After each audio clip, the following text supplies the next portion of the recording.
Imagine being sent thousands of miles away from home. No familiar faces, no chance to return anytime soon, just a distant land across the ocean. For centuries, powerful empires used a system known as penal colonies, remote settlements where convicted individuals were sent to live and work. These colonies helped shape nations, expand empires, and influence the course of history. Today, we're exploring the fascinating story of penal colonies and the surprising impact they left on our world. In the 18th century, many European countries faced a growing challenge. Their prisons were overcrowded, cities were expanding rapidly, and governments struggled to manage increasing numbers of convicted individuals. At the same time, overseas colonies required workers. Roads needed to be built, ports needed development, new settlements needed labor. Governments believed they had found a solution. Instead of keeping people in crowded prisons, they could send them to distant colonies where they would contribute to building new communities. This idea became the foundation of the penal colony system. Britain became one of the most well-known users of penal colonies. Beginning in the 1700s, thousands of convicted individuals were transported overseas. This process became known as transportation. Rather than serving sentences close to home, people were sent across oceans to British-controlled territories. For the government, it reduced pressure on domestic prisons. For the colonies, it provided a workforce. For those being transported, it meant starting a completely new chapter of life. When many people think of penal colonies, one place immediately comes to mind: Australia. In 1788, the first fleet arrived in what is now Sydney. Among those on board were hundreds of transported convicts. Over the following decades, more than 160,000 people would be sent to Australia. These individuals helped construct roads, public buildings, farms, and settlements. Many eventually became free citizens. Some started businesses, others built families and communities. Their contributions became part of Australia's early development.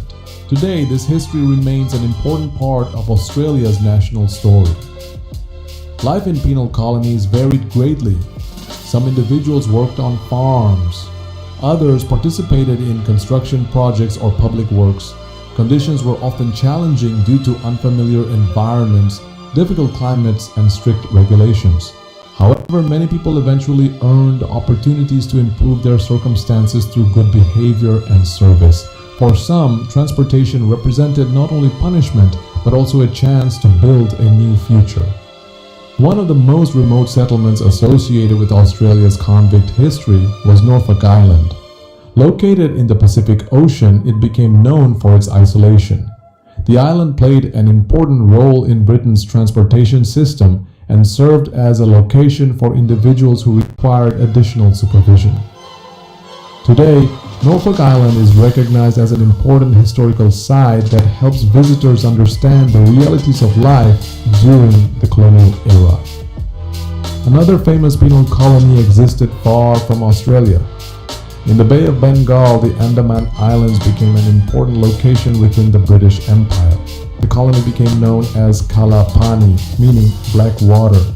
For many people in South Asia, crossing vast oceans carried deep cultural and emotional significance. The Andaman settlement eventually became home to many prisoners, including political activists. Its most famous structure was the Cellular Jail in Port Blair.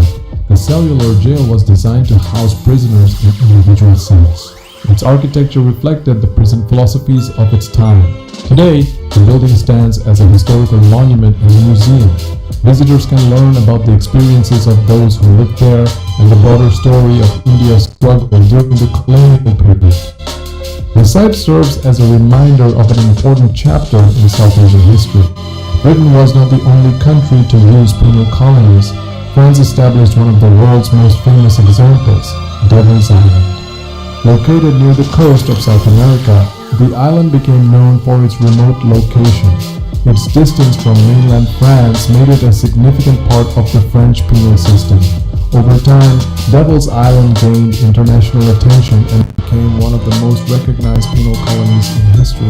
One of the most famous individuals associated with Devil's Island was Alfred Dreyfus. A French military officer, Dreyfus became involved in a major political controversy that attracted worldwide attention.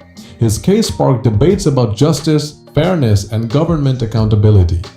Today, historians continue to study the Dreyfus Affair as one of the most significant legal and political events of its era. Portugal also established penal settlements across parts of Africa and the Atlantic. These colonies supported infrastructure projects and colonial administration. Like Britain and France, Portugal viewed transportation as a method of managing prison populations while supporting overseas territories. The system remained in place for many years before eventually disappearing as colonial empires declined. By the late 19th and early 20th centuries, attitudes toward punishment and prison systems began to change. Many governments started exploring alternative approaches. Gradually, penal colonies were phased out. Transportation programs ended. Remote prison settlements closed. The era of penal colonies slowly became history. Although penal colonies no longer operate, their influence remains visible today. Historic sites in Australia, India, and other parts of the world continue to attract visitors. Museums preserve records and stories from this unique period. Researchers study how these systems shaped societies, economies, and nations. The history of penal colonies reminds us that ideas about justice, punishment, and rehabilitation have evolved over time. Understanding this history helps us better understand the modern world. Penal colonies were more than prisons. They were tools of empire, engines of expansion, and chapters in the story of human civilization. Their legacy can still be found in cities, monuments, and historical sites across the globe. If you enjoyed this journey into history, be sure to subscribe to World Archives for more fascinating stories from the past. Thank you for watching.